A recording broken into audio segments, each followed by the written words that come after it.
Hi everyone. Purpose of this recording is to talk through the review for Unit 1, looking at limits and continuity. So that's kind of the plan for this recording. So let's get rolling.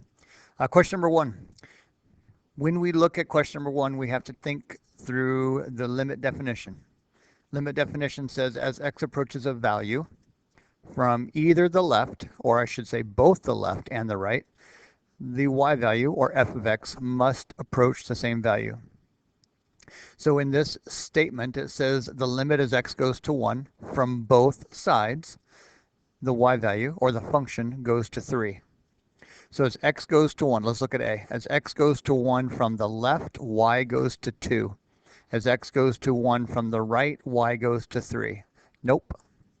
As x goes to 1 from the left, y goes to 2. As x goes to 1 from the right, y goes to 2. Nope. As x goes to 1 from the left, y goes to 3. When x goes to 1 from the right, y goes to 3. There it is. Answer to question number 1 is C. So anytime you want to look at a limit, not anytime, most of the time, you really do need to look at it from both directions. And I don't care what happens at that value. I simply care about what's happening as I approach that value from the left or from the right. It makes no difference that there's a hole and then a new definition at that point. Does not matter. Okay, question 2. Same idea. Graph of f is shown. Which of the following expressions equals 2? So f of 3, the value of the function, now I do care, it doesn't have the word limit, the value of the function at 3 equals 2. Nope. Value of the function at 3 is 4, not 2. Question B, or option B. The limit as x goes to 3 from the left is equal to 2. The limit as x approaches 3 from the left equals 2. Yep. And let's just double check. The limit as x approaches 3 from the right. Nope, it goes to 6. And since they're different, D is not on option. Question 2, answer is B. Okay, question 3. Question 3 asks us to figure out the best approximation. Because it's a table of values, I don't know exactly what's going on because I don't know anything in between the values that are given. So I only know what's given, and based on what's given, what's the best approximation? That was a huge statement there, and it might seem like, oh yeah, okay, but it really is a huge statement. We don't know what's happening between 2.99 and 2.999. I know you say, well, that's a very, very small space. Well, yeah, but anything can be happening there.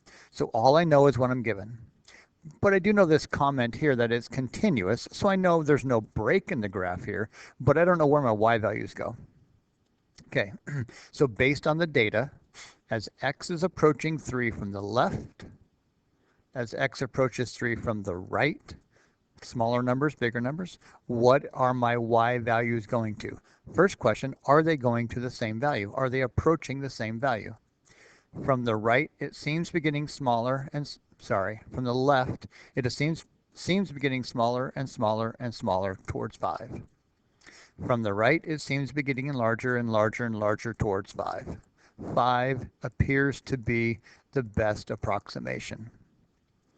So what I would write is the limit as x approaches 3 of f of x equals 5.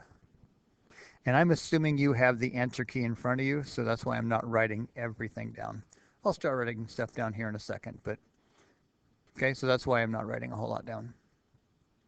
Okay, question 4. The table gives me some function f at selected values. Which of the following statements must be true? Okay, so must be true. The limit as x approaches 1 is equal to 2. Well, no, that's not true. That one's easy to see. We're approaching like 7 or something. The limit as x approaches 1 of f of x equals 7. So as my x values get closer to 1, my y values appear to be getting closer to 7. Now, I can use the phrase that we set up here. Based on the data, it appears my function is approaching 7, and it appears that question B is true. And I would take that answer. However, which of the following must be true? Technically, I cannot definitively determine which value it goes to. Again, what happens from 1 to 1.00001? I don't know. Does it go from 7.05 and all of a sudden explode to infinity? Does it drop? I don't know. Okay, but it appears that it goes to 7. So this word must kind of makes this one not 100% true. So we would have to write letter D, that based upon this information, what must be true can't totally definitively determine because of we don't know what's happening right here in my y values. Okay. Question 5. Now we're going to start writing. F is a function defined over here. The limit as x approaches 1 of f of x is. So definition of a limit. The limit has to go from the left and the right. So let me grab my pen. So I'm going to write the limit. Whoops. It didn't grab it. There we go. The limit as x approaches 1 from the left. Whoops. As x approaches 1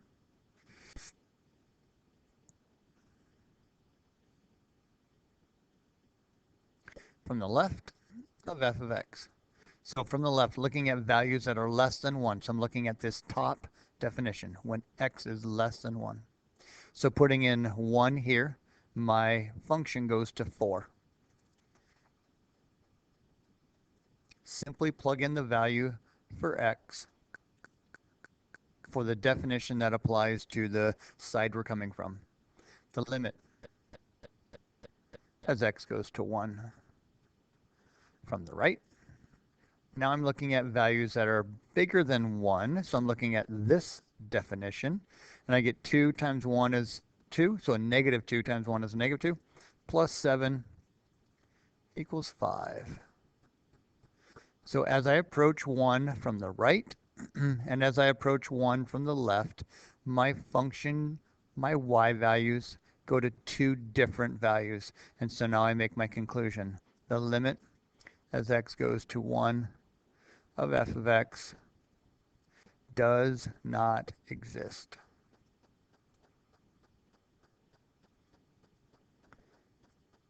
Okay, justify my answer. So I made a couple statements, but I haven't drawn any conclusion from that. Or let me rephrase that. I haven't explained how I drew my conclusion from that. So I need to say, okay, what did this tell me? Well, it told me it doesn't exist. How did I know that? And I would say something like since, or let me even be more precise, by definition,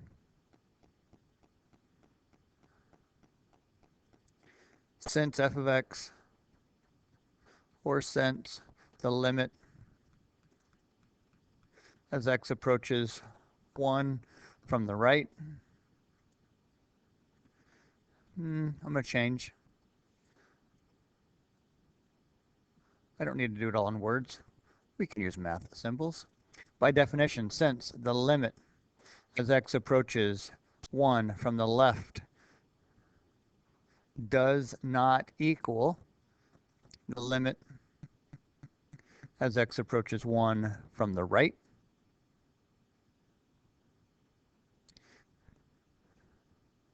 therefore, thus,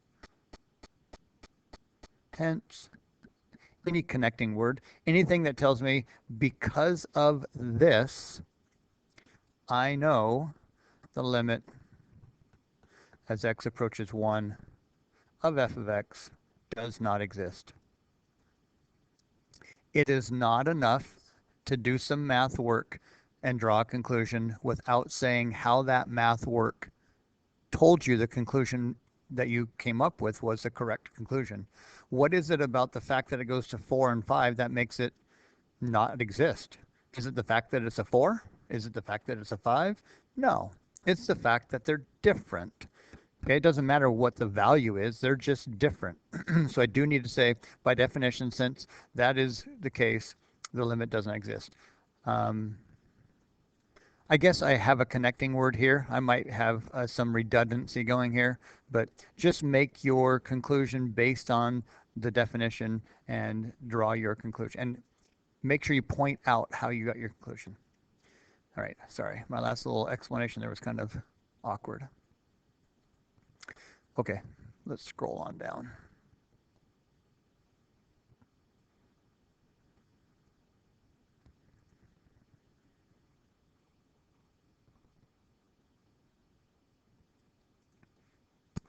All right, question number 6. We have not formally gone through the properties of a limit where we have like this plus and so on. The reason is it's pretty intuitive, so don't make this too hard. In order to find the limit as x goes to 4 of some function plus 7, I just evaluate each one of these separately. Then I divide it by g of x, I simply evaluate it separately. So question is, what is the limit in the f of x? What is the limit of my graph of f of x as x goes to 4? We go to 3. So the answer is going to be f of x equals 3, or the limit as x goes to 4 of f of x is equal to 3, plus 7. The 7 doesn't change. And the limit as x goes to 4 of g of x, the limit as x goes to 4 of g of x does exist, and it's 5. So I simply evaluate that. 3 plus 7 is 10. 10 divided by 5 is 2. So the reason we didn't do the limit properties formally is they're pretty intuitive. Now, just to kind of clarify, the limit as x goes to 4 of 7 is like a horizontal line, right? Y equals 7 is a horizontal line at 7, and so it's always going to be 7.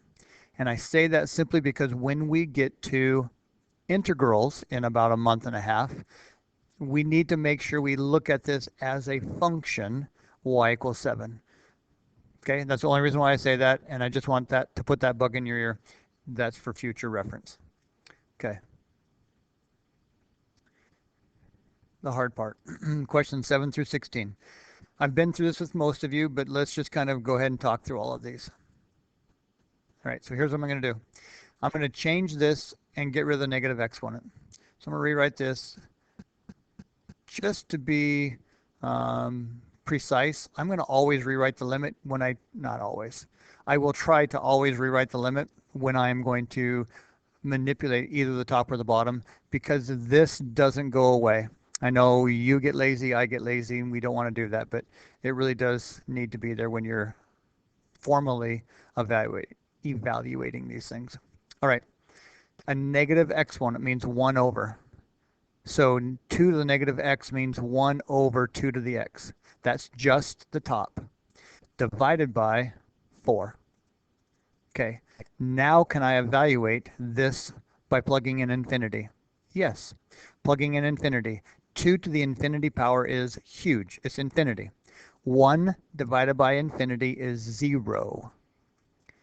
Not at infinity, as we approach infinity. As x gets really, really big, this gets big, and 1 divided by really big is 0. 0 divided by 4 does exist. 0 divided by something is 0. Had that been reverse, it wouldn't exist. But 0 divided by something is 0. So as x goes to infinity, this will go to 0. Okay. Notice we're going to infinity. Anytime my limit goes to infinity, I want to ask the question, do I have a rational function so I can compare the degrees of the top to the degrees of the bottom? Answer, yes, I have a rational function. The degree of the top is smaller than the bottom, or the bottom is bigger than the top, which means as x goes to infinity, this will go to 0, because the bottom is increasing faster than the top. Like working with one group, if I had 7 over 10 and then 15 over 200, and then 100 over 2,000. They're both going to infinity. 1,000 over 1,000,000. They're both going to infinity. But which one's going to infinity faster? The bottom. And so what ends up happening is I have a smaller number dividing by a bigger and bigger and bigger number. Okay, this one's increasing faster and quite a bit faster. So it's going to go to 0 fairly quickly. Had we flipped that over and had x squared minus 3 over x minus 9, now we flip these fractions over and the top is increasing faster, which means it's going to go to infinity. They're both going to infinity, but the top is getting there faster. So we have a bigger and bigger and bigger number divided by a smaller and smaller and smaller number. Okay, so had we flipped this over, the answer to this would be infinity or does not exist. Okay, that's not the answer, that's the answer there. Okay, question number 9. Plug in 0. We have 0, we have an x in every single term, which means we have a 0 in every single term. When we add zeros, we get 0. Same here. We have a 0 in every term, and so we have 0 divided by 0. When I have 0 divided by 0, I'm thinking, let's factor this thing. We'll leave that there. And when I factor this thing, let me get rid of that. When I factor this thing, I get 7x to the 4th. I get 5x. And just plain old 12. X is gone. On bottom, I get 3x to the 4th. And I get 4. And I still have this limit as x goes to 0. Plug it in. I factored out an x. Can I plug in 0 now? That becomes 0. That becomes 0. Top becomes 12 plus a couple zeros, which is just 12. Bottom becomes 0 plus 4, which is just 4. Nothing wrong with that. It's just 12 divided by 4, which is 3. Okay. I'm going to change this just for teaching purposes. What happens if I have the limit as x goes to infinity for this same function? Remember what we said over here. This is a rational function, but now the degree of the top is the same as the degree of the bottom. And so they're increasing to infinity at the same ratio. And what is that ratio? The leading coefficients. And so my answer would be 7 over 3 if I was going to infinity. Okay, going to 0, it's 3. Going to infinity would be the ratio of leading coefficients. Why? Because my degrees are the same and they're increasing at the same rate or the same ratio. Okay, that was a side note. Little bonus information for watching the recording. Okay, plug in pi over 2. Sine of pi over 2 is 1. 1 minus 1 is 0. So I get 0 on top. Plugging in pi over 2, remember my order of operations. Cosine first, and then I square it. So the cosine of pi over 2 is 0, and 0 squared is 0. Remember the bottom is technically parentheses around the cosine squared, which is why the order of operations says to do what's inside first. Okay, so when I get 0 over 0, I want to factor or something like that. And I got sines and cosines, and they're kind of different, so let's make them the same. Going back to pre-calc, we know that sine squared plus cosine squared equals 1. Simply the Pythagorean theorem for the right triangle that we generate when we draw one in a unit circle. Okay, I can rearrange this to whatever I need to rearrange in order to replace what I need to replace. So I see a sine here, and I don't know how I can, well, I could, but it'd be a messy replacement for cosine. But this one's a nice, easy replacement for sine. So if I can get these two fractions to have the same trig function, sine or cosine, then that will help a lot. So I'm going to replace the cosine squared. Why? Because it's an easy replacement. This one is kind of a mess. So I'm going to change cosine into 1 minus sine squared. Why? Because that's what it is. Using this rate, or the relationship here, I subtract sine squared, and I get cosine squared equals 1 minus sine squared. So I take this out and put 1 minus sine squared in its place.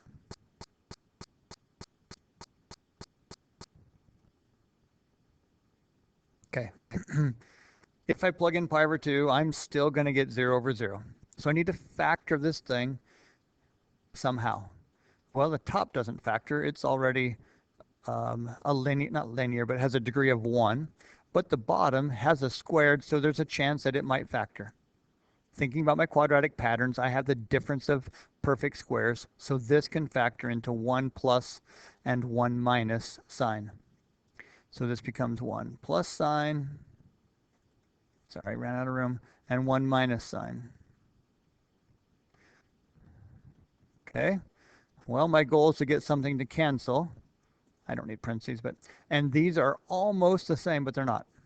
So let's make them the same, or try to make them the same. I notice that this sign is positive, but this is negative. I notice that this one is negative, but this one's positive. So they have opposite signs. How do I do the opposite? I factor out, or I multiply by a -1. So a negative divided by a negative is a +1. Positive sign divided by -1 is a negative sign. Let's just double check. If I distribute this negative back out, I do get what I started with. It doesn't matter that I flipped the order. I simply flipped the order to make it look like that. Okay, didn't do anything to the bottom. I just factored out a sine x, or sorry, a -1. I was writing sine x and said sine x. So why don't I have to do to the top what I did to the bottom? Because I simply factored it out. I didn't multiply the top by something. I simply factored out that number. This expression and this expression are identical. I didn't change the value of the expression. I just changed what it looked like. So I don't have to do to the top what I did to the bottom, and vice versa. Okay, so now I have that goes away. Oh, I didn't do what I said I was going to do. This is technically sitting right there. I got lazy. Super easy to get lazy. Try not to when it comes to a test. So the limit as x approaches pi over 2. Now I have the -1 on top. I have the 1 plus sign on bottom. Now can I plug in pi over 2? Well, on top, I don't get anything different. I just get -1. On bottom, sine of pi over 2 is 1, because on my unit circle, sine is my y value. Pi over 2 is a 90, so we're looking at this point right there. And that point right there is 0, 1. So my y value is 1. So I get 1 plus 1, which is 2, and I get my answer with no problems. Okay. Sorry, I'm finding myself talking very fast. I'll try to slow down. All right, question number 11. There are several instances where I like to graph the function to help me identify my limit. Sometimes visual is super easy and sometimes not. When I have a rational function, I don't like the word always, but a lot of the times, I'm going to do it graphically. So hopefully we remember what this looks like. This is a rational function, which is this kind of shape here, but it shifted to the right 3. My vertical asymptotes occur where the bottom is 0. So I have a vertical asymptote here. Just check real quick. When x is bigger than 3, like 4, 5, 6, something like that, this will be positive, this will be positive. So I'm up here in the top quadrant, not really quadrant, but kind of quadrant. And when x is less than 3, this will be negative, which means I'm down here. Okay? Now, looking at that graph, as x approaches 3 from the left, it's really easy to see what happens. It goes to -infinity. And I like to show it goes to -infinity, which means it does not exist. That way the reader, whoever your AP reader is, knows that you really know what you're talking about. You know exactly where it goes, and you know how to interpret the -infinity as does not exist. If you were to stick with just one, you'd skip right to does not exist, because -infinity technically will never get there, so it doesn't exist. Okay. For this one, it's super important that we understand our thought process and our technique of what we're trying to do, so that what I do, or what I'm about to show you, you can repeat, or it makes sense as to why I did it and what you're going to look for in the future. Just like always, plug in the value and I get 1 over 1 minus 1 and 1 minus 1. On top I get 1 minus 1, which is 0. On bottom I get 1 minus 1, which is 0. And so we're going to change something in order to get something to cancel. See if I can factor it and get something to cancel. Okay, on top, I want to factor the top, or I want to factor the bottom. Well, the bottom's a linear equation. That's really hard to factor. We could do the square root thing, but I don't have any square root things up here, so I'm not thinking that. I'm thinking this fraction's kind of making it hard to compare these two. So let's get rid of the fraction. One more time. This expression has a fraction in it. This expression does not, which makes them really hard to compare or to possibly cancel and factor and so on. So most of the time, my thought process is I'm going to get rid of my fractions. How do you clear fractions in a expression? I multiply by the denominator. If there's more than one fraction, I multiply by the common denominator. Okay. Now, in this case, I am multiplying that expression by something. Whereas up here, I didn't multiply, I factored out. So I'm really multiplying by something, so I can't just multiply the top by something. I have to do the same to the top and bottom. So the net result is multiplying by 1, which doesn't change the value. It just changes what it looks like. Okay, multiplying 1 over x times x. This is technically over 1. So this x and this x cancel, and I get 1 over 1, which is just 1. My fraction went away. If it doesn't, you picked the wrong term to multiply by, or you multiplied wrong. When you multiply by the denominator or the common denominator, your fractions must go away, or you did something wrong. Negative 1 times x is just a negative x. On bottom, I'm not going to multiply that out. And that is super common, that you're not going to multiply things out when you're trying to cancel factors, because if I multiply it out, then I have to go back and factor it later, which kind of defeats the purpose. One more time. When I'm trying to figure out what factors will cancel, and I have to multiply by something in order for that to happen, don't actually multiply out the term that you're not changing. So I wanted to change this 1 over x. I don't need to change this, so I'm going to leave this alone. Change this one, don't change this one. Or multiply this one, but don't multiply this one. Okay. Just like that sine equation up in question, whatever it was, 10. I'm almost there. 1 minus x, x minus 1, they're really close. But this is positive, but this is negative. This is positive, but this is negative. So we're going to do the same trick. I'm going to factor out. I don't have to do it to top and bottom because I'm just factoring now. Factor out a negative 1. I just wrote the same thing.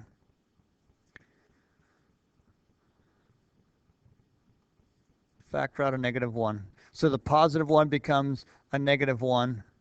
The negative x becomes a positive x, and I get x minus 1.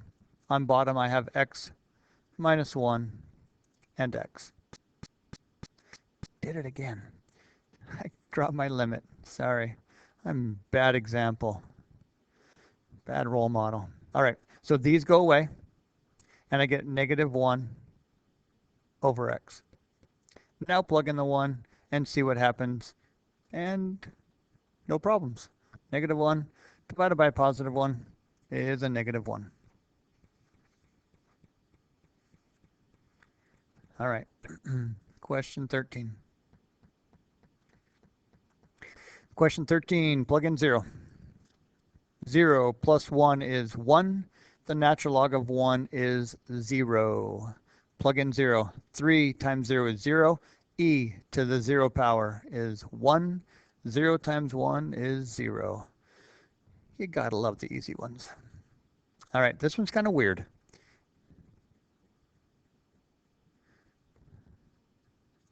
What happens as x goes to 1 from the left? Well, first thing, let's just wrap our brains around what in the world does this thing look like? Notice x minus 1, x minus 1. The only thing different between these two expressions is this absolute value thing. When I don't know what something looks like, I'm just going to plot points. Okay, so I'm going to pick points that are kind of around 1, both to the left of it and the right of it. That's kind of the way we've done things back clear back to algebra 1. So I'm going to make a little table of values. You don't actually have to make a table. You could just do it on the graph, but just so it's easy to see, let's make a table. What happens if x is, I don't know, -2? I went a ways to the left of 1. Okay, so what happens way down here? When x is a -2, -2 minus 1 is a -3. Absolute value makes it a +3. And I end up with a +3 over a -3, which is -1. +3 divided by a -3 is a -1. Okay, what happens if x is a -1? -1 minus 1 is a -2. Absolute value. Plug in a -1. Minus 1 is a -2. And I end up with a +2 over a -2, which is a -1. What if x is 0? 0 minus 1 is a -1 in the absolute value, which makes it a +1, divided by a -1, which is a -1. At x equals 0, sorry, what x equals 1, not possible. 1 minus 1 is 0, 1 minus 1 is 0, doesn't exist. So we get -1, -1, -1, -1, doesn't exist. Okay, let's check to the right. What happens at like 2? 2 minus 1 is a +1. Absolute value of a +1 is a +1, and a +1 divided by +1 is a +1. So when x is 2, y is a +1. We said at 0, sorry, at 1 it doesn't exist. When x is 3, 3 minus 1 is 2, 2 over 2 is 1, and I'll let you plot the rest of the points if you don't believe me. This stays at 1.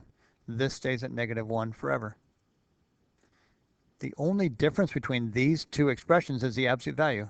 And absolute values only affect negative numbers. So the only time this is negative is when x is less than 1. So everywhere less than 1, this is a negative of whatever this is, because they're the same expression. But this is in an absolute value. Okay, now we can evaluate this. When x goes to 1 from the left, when x goes to 1 from the left, my y values are not just going to a -1, they are a -1. Answer to this, -1. Again, I don't care about the fact that at 1, the limit doesn't exist or the function doesn't exist, because we are approaching 1 from the left. And the only difference is it's just always a -1. Okay, if we were to come like this, you might think, oh yeah, it's approaching -1. But sometimes it's hard to see when it's always a -1 that the answer is really a -1. Okay, there's my answer. All right, question 15. Whoops, 15. We have a rational function, so I'm going to look at it graphically. Kind of what I like to do. Denominators tell me where my vertical asymptotes are. When is this 0? At a -1. When x is greater than a -1, like 0, 2, 3, 4, it's positive. And it cruises through here. When x is less than a -1, it's negative, so it's down here. And as x approaches a -1 from the right, my graph goes to infinity, which means my function goes to infinity, which means it does not exist. Okay. Question 16. 1/2 raised to the infinite power. Infinite power? Wow. What was that? 1/2 raised to the infinite power is the same thing as 1 over infinity divided by 2 over infinity. Bottom's increasing faster, limit goes to 0. Or you could just say that 1/2 times 1/2 times 1/2 times 1/2, an infinite number of times, goes to 0.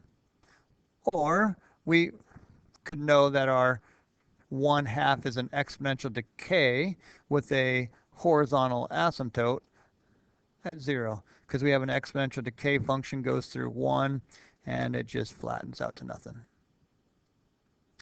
Any of those reasons, this answer is 0.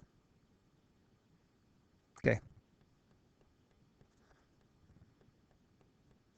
List all values where your graph is discontinuous, and then state what type. Remember, there's three. We have a whole or removable discontinuity, we have a jump discontinuity, and we have an infinite discontinuity. This is an infinite discontinuity. This is a jump discontinuity. I don't think I have a whole. This is a removable discontinuity. Okay, do we all see that? Removable because we plucked the point out. Infinite because as we approach the values it goes to infinity. And jump because when we get to the value it jumps to the next piece of the graph. Okay, now those are all graphically. Let's try this algebraically. So algebraically, when you have vertical asymptotes, you have infinite discontinuity. When you have a whole, you have removable discontinuity. And there's very few times in a regular function where you have jump. I believe, I won't say only, this is one of your main ones, the absolute value over not absolute value. That's one of the main ones where you're going to see a jump in a single function. Otherwise, it's normally in piecewise. Okay. Where I'm looking for wholes is when a factor on the top cancels a factor on the bottom. Where I'm looking for vertical asymptotes is where your denominator is 0. So my denominator is 0. I'm going to factor that thing to find out. So x squared minus 4 is the difference of perfect squares. So this factors into x minus 2, x plus 2. I have a vertical asymptote at, I have a possible vertical asymptote at -2 and at +2. Well, since I have a quadratic on top, I really need to factor the top also to see if I happen to have a whole or a factor of one of these on top. One more time on the thought process. My infinite discontinuities, my vertical asymptotes, happen where the denominator is 0. So I factor the denominator and I find out there are 2 places that make the denominator 0. But since I have a quadratic on top, I need to check the factors of the top to see if they happen to match one of the factors on the bottom. And if that's the case, I no longer have a vertical asymptote, I have a whole. So that's the thought process. Looking at the top, x and x gives me x squared. Factors of 10 that gives me 3 would be 5 and 2. Why am I subtracting? Because it's negative. If this factor is negative, then these two have to multiply to 10 but subtract to give me 3. I want a -3, so I need a negative larger number. So my 5 is negative, my 2 is positive. Okay, so then these are going to cancel, and I have a whole at the value for x that makes the canceled factor 0. So I have a removable discontinuity at movable at x equals -2, and I have an infinite discontinuity at x equals +2. These were definitely discontinuities. At x equals -2 and +2, the values that make the denominator 0 will be points of discontinuity. The question is, will one of them be a whole, or are they both infinite? And since this one matches this one at that factor, there's going to be a removable, but at this factor, there's going to be an infinite. Okay. On the review key paper, I write this out a little more. I write points of discontinuity and then I label them. But for right now, I'm not going to write all that stuff out. All right. Hopefully that was okay. Hopefully we remember what cosecant looks like. We could do it graphically, but I'm going to stick to algebraically. Switching cosecant into its sine equivalent. Cosecant is 1 over sine. On my answer key, I wrote this part wrong, but I did it right down where I did all the work. So the period of cosecant or the period of sine is normally 2 pi. So my new period is 2 pi divided by the number in front of the variable or the x, and 2 pi divided by pi is 2. On my answer key I put a 1 here, but I did it right down in the problem. Okay, that comes into play later. Where do we have discontinuities in a fraction where the bottom is 0? So I need to ask the question, ignore the top, when is sine of pi x equal to 0? Well, I take the inverse sine of both sides, and so pi x needs to be 0. Ask the question, where is the y value 0? Sine of what angle will make the y value 0?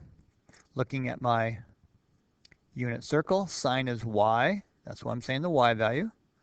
So where is y 0? Right here and right here. Sine is 1 here and negative 1 here. Sine is 0 at a 0 degree angle, and as I cruise around the unit circle, it happens again at pi, and then again at 2 pi, and then again at 3 pi, and so on. Okay, so pi x needs to be 0, or pi x needs to be pi. Here and here. Okay, solve this. Divide by pi, x is 0. Divide by pi, x is equal to 1. And like I was saying, we could just keep adding the periods. So 0, 2 pi, 4 pi, 6 pi, and so on. But my period is no longer 2 pi. My period is now 2. So x is going to be 0 plus 2, however many times I want to add or subtract 2. So I can go 0, 2, 4, 6, 8, 10, negative 2, negative 4, etc. Or x is going to equal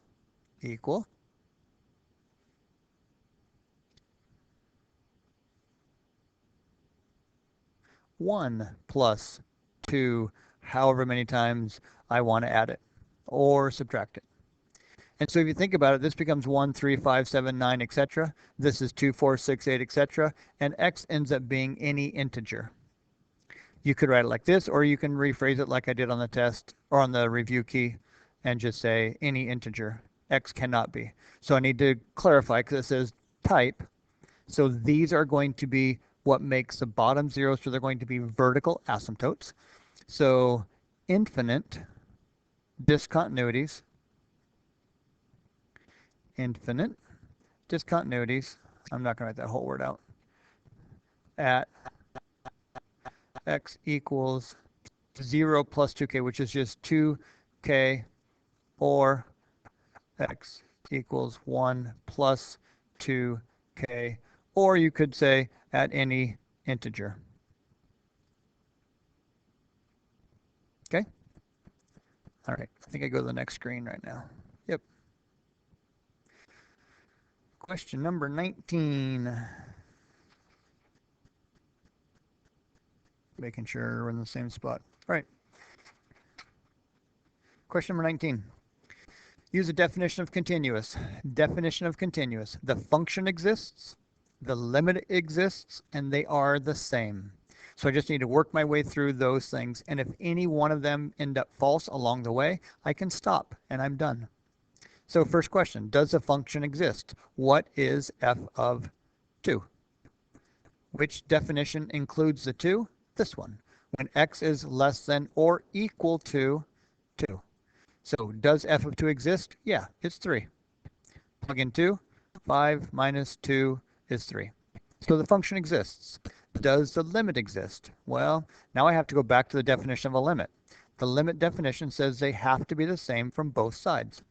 So as x approaches 2, from the left, I'm looking at the top. Top definition we already said was 3. Now look at the bottom. So look as x goes to 2 from the right. 2 times 2 is 4, minus 3 is 1. Since they're not the same, that implies the limit as x approaches 2 of f of x does not exist. by definition, sorry, I can't write fast. By definition, since the limit as x approaches 2 of f of x does not exist, f of x is not continuous at x equals 2. The first thing that crosses my mind is probably the first thing that crosses your mind. Do I really have to write all of that? Yes. Okay, I know it takes some time, but yes, you do have to write out your thought process. So how do I know that this means this? By this little connecting word. Since this doesn't exist, by definition, since that's not definable or does not exist, that means my function is not continuous. Refer to the property, the definition, the theorem that allows you to say what you're going to say, that allows you to make the conclusion. Say how you know you made the conclusion and what property or definition or theorem allowed you to make that conclusion. Have these connecting words, by, since, therefore, implies, have those connectors. Super important. Okay, question 20. Does that have a 0 in the interval? Anytime I see an interval and they're asking me a question about some point in that interval, I'm thinking first intermediate value theorem. There's other theorems that we're going to talk about later, but that has to come into my brain of, oh, I might be talking about the intermediate value theorem. Okay, so does this f of x have a 0? Meaning, is there a place where your y value, where your function is equal to 0 in this interval? So anytime I want to know, does a certain y value exist, I'm thinking intermediate value theorem, because that's kind of what that whole thing is saying, that you're guaranteed to have a certain y value in some interval. Okay, so I need to check the endpoints. First thing I'm going to say, f of x is continuous. How do I know it's continuous? It's a cubic, and all cubics are continuous everywhere. There's no fraction, there's no square root, there's no logarithm, there's no problems. It's continuous everywhere. Wow, what did I just write? Trying to write and talk at the same time. Doesn't work. F of x is continuous. Okay, next thing. Function exists, or sorry, function is continuous, and f of 1, plug in 1, 1 cubed is 1, times 2 is 2, minus 3 is negative 1. Check the other endpoint, f of 2. 2 cubed is 8, times 2 is 16, minus 3 is 13. I got 15 on my paper. Oh, 2 is, sorry, 8 times 2 is 16. Oh, yeah. Oh, well, my paper's wrong. It should be a 13. Let me double check. 2 cubed is 8, times 2 is 16, minus 3 is 13. I subtracted 1 for some reason on my paper, even though I wrote 3. 2, 4, 6, 8, 6. There. Anyways, should be 13. Doesn't change what property I'm using. And I would not take off if you accidentally put a 15 here, just because it's a computation error and you know what you're talking about, and you know that my next step, 0 is less than or equal to 13, which is greater than or equal to a negative 1. K is between my two endpoints. Okay.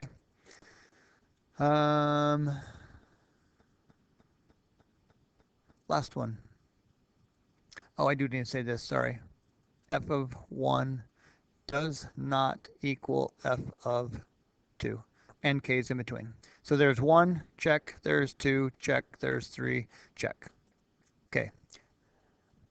Therefore, thus, since, or hence, or whatever connecting word you want to use, since my if statement is correct, therefore, by the intermediate value theorem, there must be a point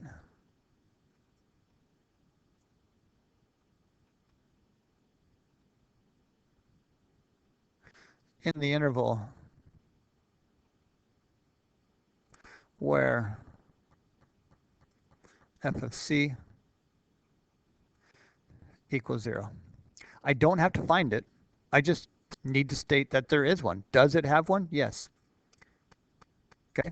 A lot of times you're going to see this in a table format where you can't evaluate the C value. You can't find it. So it's tempting to put in a 0 here and solve for the X that gives you that and say, see, there's a point. That's not going to happen on a table of values where I can't find the place where it happens. I just need to look at the endpoints and go through the whole intermediate value theorem to show that there is going to be a place, but I can't actually find it. So try to resist the temptation of sticking in 0 here and actually finding the X value and think that you've just proven it. Just because you find one does not guarantee or prove that there is one. You need to justify it by the intermediate value theorem. Okay. Question 21. Verify that the intermediate value theorem applies to the indicated interval and then find the C value guaranteed. So now I'm actually going to find it. Okay, so I go through the exact same step. F of X is continuous. Wow. Sorry, I'm trying to get in a hurry. F of X is continuous. Check. F of 0 equals 8.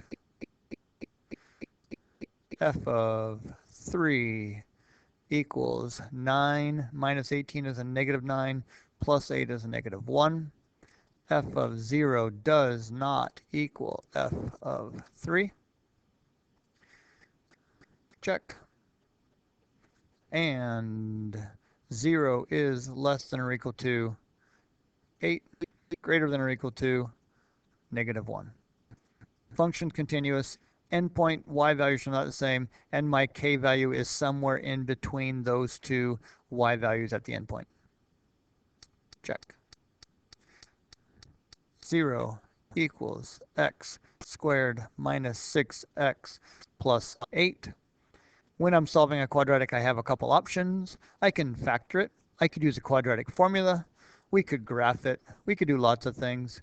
But if we're on the no calculator section, there's a 90 to 99% chance that you're going to factor.